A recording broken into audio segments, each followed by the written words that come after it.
I'm excited that we're about to play the 5 love languages. And we've been married for what, 28 years just about? So hopefully this will add some spark and some fun to our marriage. Yeah, let's see. Let's go. Let's play. Let's play. You want to go first? First card. Question. What's one way we can make our weekends more enjoyable together? Do something a little bit different, Mix it up a little bit. Good, I'm glad I did. All right. This says, what's one word I overuse? And consider helping me find synonyms for words I overuse. So, what's one word I overuse? I can't really answer this because I use 2 words. Yes.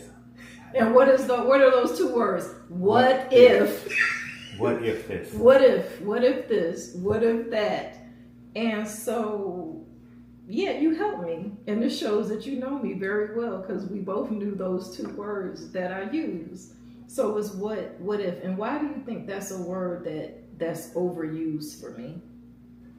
Because it's thinking about situations that may or may not happen, and you're giving too much energy to something that may not happen. And most of the times, what happens? It doesn't. It doesn't happen. So this is good because for people who are watching, hopefully they can kind of minimize the use of those 2 words. And then what I like as far as acts of service, you help me. And you help me by reminding me we don't use what if, right. And you encourage me to be positive. And if we're talking about how God works in our lives and in our marriage, and just if He's with us, then I shouldn't have doubts that things are gonna work out the way He wants them to work out. So yeah, acts of service. I don't know really how that ties that much into service, but I do think that this is an important card. So for me, I'm going to put it on my side. If it's important to you, then we'll put it in the acts of service pile together. But is this important to you or no? It's not. I'm going to put it because that's something I feel like I need to work on. Okay. That you misspell. What do you misspell? I do mispronunciate your name, you keep saying. That's one thing. We've been married for about 28 years, and sometimes he does not pronounce my name correctly. My name is Tashika. How do you pronounce my name? Tashika.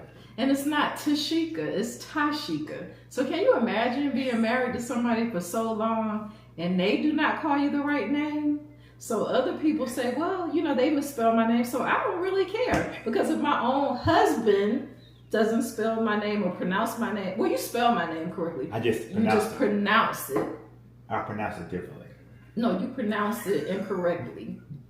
So yeah, this was a pop quiz. So I can't think of a word that you misspell, but sometimes you may not pronounce things correctly. She gets familiar about, in Bible study, we always had the word sword. And I normally say sword with the W, and she says it's sword. And so we have that problem where I try to tell him that the W, for whatever reason, is silent. So it's sword. Sword. Sword. Not sword. Is sword. So do we keep that or discard it? I went ahead and discarded it. Okay. But it's still pretty interesting because it's dealing with quality. How much PDA, public displays of affection, are you cool with when we're out and about? So I'll go ahead and answer that one. And this is dealing with physical touch. We talked about hand holding already. Yes. I like, hand holding. I like, hugging. But certain things, I just feel You're not like comfortable with. I'm not comfortable with. I feel like certain things should be personal between us, and it's not for everybody to see.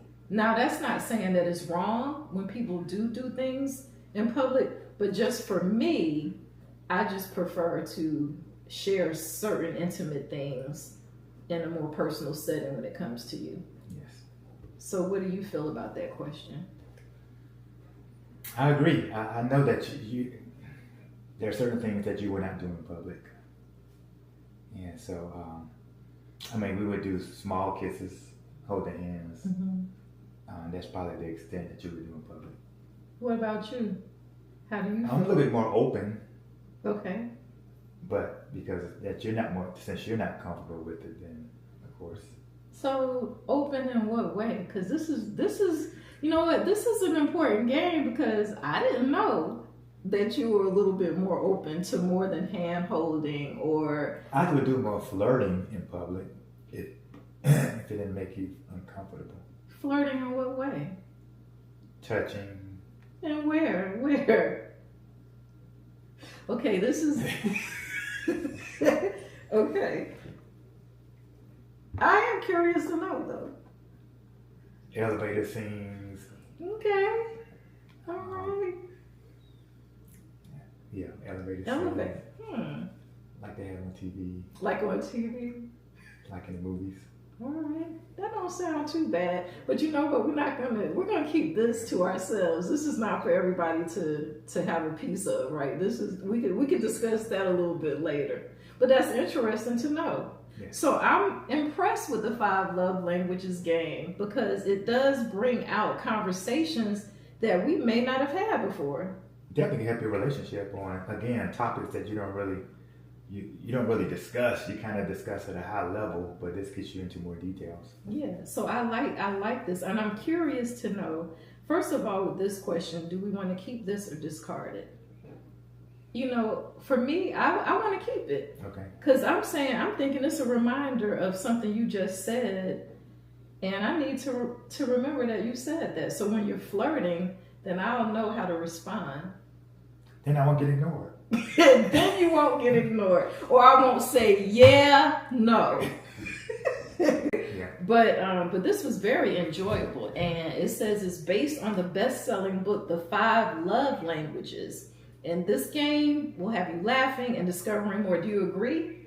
I agree. And it also have you communicating about on topics that you, because of the day-to-day hustle, you don't have those conversations. And the conversations about the love languages, the 5 love languages are acts of service, receiving gifts, quality time, words of affirmation, and physical touch. So I feel, hey, I think, and it says more than 20 million books sold. I know I've heard about this book so many times. So this game, I think, is the perfect complement to the book.